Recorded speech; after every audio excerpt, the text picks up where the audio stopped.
This episode is made possible by CuriosityStream. Get free access to Nebula, the streaming platform built by all your favorite YouTubers, when you sign up for CuriosityStream at the link below.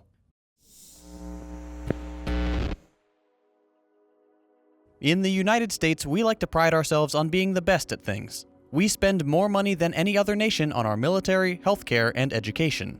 Unfortunately, simply throwing money at things doesn't make you the best at them. Our military, despite having the budget of the next 10 biggest spenders combined, is tremendously wasteful and is constantly used as a destabilizing force in regions we wish to dominate or exploit.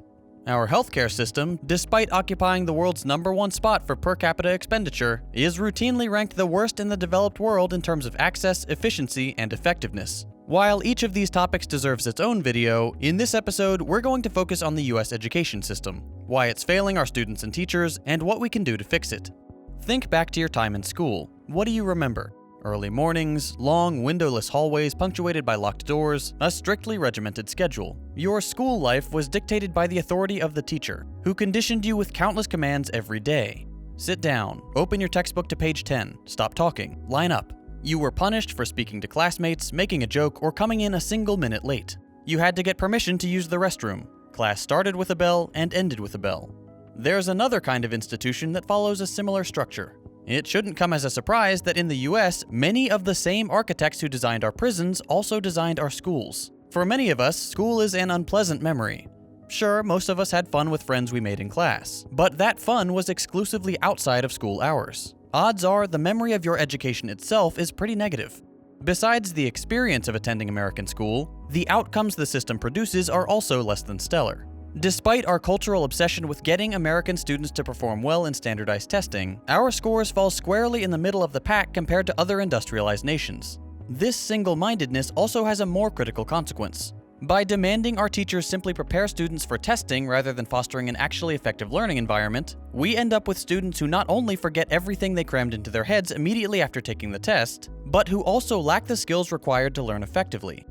The students aren't the only ones suffering. The US has exceptionally high teacher turnover due to low pay and long hours, and compounding the problem, a teacher shortage. So, to sum up the problem, our students are unhappy, perform poorly, and don't gain the critical skills they need. And our teachers are unhappy, overworked, and we don't have enough of them to meet a growing need. A country depends on its young people, those who will grow up and take the reins from the previous generations. So why are we failing them so badly? Before we get into some potential solutions, we need to understand the three main problems plaguing the American education system. These three problems are the system's outdatedness, its underfunding, and its privatization. The lack of funding and the rapid privatization of the education system go hand in hand. So let's start there. When you think of the average school, whether elementary, middle, or high school, you're generally thinking about a public institution. That is, a school that is federally funded and tasked with providing education to all people of the appropriate age in a given school district free of charge. Public schools have existed in the US since before it officially became a country, but the first Board of Education was established in Massachusetts in the year 1837. The person spearheading the education initiative, Horace Mann, believed that public education was the best way to overcome poverty, bridge social gaps, and prepare young people to enter the workforce. The Federal Department of Education was established 30 years later, with the goal of standardizing and helping to implement education across the country. What may be surprising to some is that private schools actually predate public schools in the US. As early as the 1660s, individual teachers were offering their services to young people and adults as a way to supplement their income. This private schooling often took place in the evenings, and was less structured than typical day school. By the beginning of the American Revolution, private schools had become pretty well established and were favored by those who could afford their fees. Fast forward to more modern times, and, like with healthcare and infrastructure, we begin to see a problem with accelerating privatization. The practice of privatization is simple. It entails the handing off of once public responsibilities to privately owned companies. Since the 80s, there's been a consensus, a deeply flawed one, but a consensus nonetheless, that there's nothing the government can do that the private sector can't do better. The word better is doing some heavy lifting here. Private companies often get things done more quickly or with a greater profit, but what free market enthusiasts fail to realize is that the outcomes are incredibly damaging, as is the case with American healthcare, or extremely fragile, as evidenced by private infrastructure projects. Take the Texas power grid, for example. It's entirely deregulated. This allows them to cut costs and make a greater profit. It also sets them up for disaster, as we saw with the recent winter storm that completely knocked out the state's power and left millions stranded in freezing conditions. Of course, a crisis like this is considered an acceptable risk when there's a nice profit to be had. This free market logic has slowly seeped into the realm of education. Over the past couple of decades, various federal initiatives have provided parents the option of using federal funds to send their children to private schools, whether by providing so-called school choice vouchers or allowing for the possibility of school transfers, where students can move from low-performing schools to higher-performing private schools. This has led to a number of problems. The most obvious is that by spending federal money to incentivize parents to enroll their children in private school, they've robbed public schools of badly needed funding. Why spend money to move kids around when you could simply fund the schools that are designed to be funded by that money? Because of this practice, public schools face a vicious cycle. There's not enough money to pay teachers, so teachers leave, which leads to more students in each class, which overwhelms the remaining teachers. There's not enough money for school supplies or even basic school maintenance, which leads to unsafe learning environments. These problems compound over time, which makes the schools perform worse, which then suggests to the federal government that they're doing the right thing by incentivizing the move to private schools. Okay, but if the private schools perform better and the average parent can afford them, why not just abandon public schools? There are a few reasons, some innate to how private schools operate and some based on the responsibility of the federal government. First and foremost, it has been long established that the state has a responsibility to provide access to free education to every student. This is non-negotiable, at least for now. If public schools didn't exist, there would be students who could not afford to go to private school. Since education is a right, this is unacceptable. So, for the time being, the federal government cannot reasonably get rid of public schools entirely. The other issues stem from the private schools themselves. By their very nature, private schools are not beholden to any kind of governance when it comes to what is taught within their walls. All they have to do is provide proof that their education meets basic educational standards. This has led to an upsurge in what can be considered reactionary, or as the schools prefer, traditional education. What this means in essence is that most private schools skew intensely religious, conservative, and insular. Their student body is overwhelmingly white, Christian, and wealthy. Now, there's nothing inherently wrong with a parent wanting their child to get a religious education. But the problem is, in the US, Christianity has been co-opted by conservatism. Gone are the days when people understood Jesus to be a brown communist from the Middle East, who railed against the rich and preached inclusion, decency, and the value of living humbly. Most American Christians have grafted the language of conservatism onto their faith. Homophobia, racism, unfettered free market economics, and a rabid hatred for anything that could be considered even remotely socialist. This is not by accident. The political right has adopted religious, patriotic language in an attempt to secure a large and dedicated voting bloc, evangelicals, and it's worked. In modern private schools, and I should know, I attended one, it's not uncommon to see PragerU videos shown in class. It's not uncommon to see economics classes that espouse the suicidal free market ideology of Friedman and Rand. History classes portray the US as the good guy in every conflict, including those where we were clearly in the wrong. Today's supposedly Christian education would not be recognized as such by the Jesus of the Bible. Instead, it's a new religion, the religion of free market conservatism. It shouldn't come as a surprise that those in power are doing their best to get more students enrolled in private school. Indoctrinating them into the cult of capitalism while they're young is the only way they can produce more pro-corporate voters. Heck, judging by what we've seen recently, it wouldn't come as a surprise to see public schools go the same way. The previous administration even suggested the creation of a commission for patriotic education, a slate of pro-America, capitalist, imperialist propaganda. This disturbing trend towards privatization and capitalist indoctrination aside, what's perhaps the bigger problem with American education is the fact that the entire system is simply outdated. Remember the Massachusetts School Board? The one established in 1837? Well, that's when the standards for education were established. The stated goal was to educate young people. But if you take a look at how school was and is structured, it becomes more clear what education was actually for. Like it is today, the school day was strictly regimented. Teachers expected absolute obedience. The bell instructed students when the day began and ended, and punishment was doled out for any perceived non-compliance. If the students retained some basic arithmetic, great. But the real goal was to produce obedient, servile workers for the factories of the Industrial Revolution. Step onto a factory floor and what's expected? Obedience, focus, the ability to follow instructions for hours on end. The day even began and ended with a bell. School was then and remains today an instrument to instill discipline, to mass-produce agreeable little cogs for the industrial machine. The standardization of schooling ensured these cogs were nice and uniform, easily replaceable and expendable. Today, nearly 2 centuries later, factory labor is no longer the prime driver of the economy. Companies still need workers, but they demand a new set of skills. Young people entering the workforce are expected to be able to be flexible, creative, and on call at unreasonable hours. Even from a capitalist perspective, modern-day schooling does not adequately prepare our students for the real world. Of course, preparing students for a lifetime of servitude should not be the goal of a good education. Let's examine the main issues in regards to outdatedness. Which of these two hypothetical classes sounds more applicable to real life? Latin or home economics? Guess which one is more commonly taught. If the goal of school is to prepare kids for the real world as we're meant to believe, we are doing our students a great disservice. Why don't we teach home economics classes? Why don't we teach high schoolers how to file taxes? What about useful things like basic first aid? We simply don't teach applicable skills.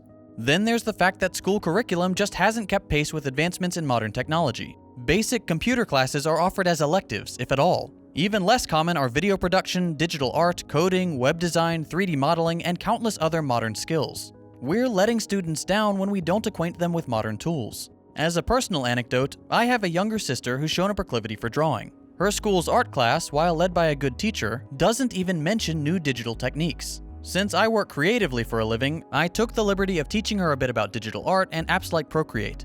Her skills have improved more in the last 2 months than in the previous 2 years.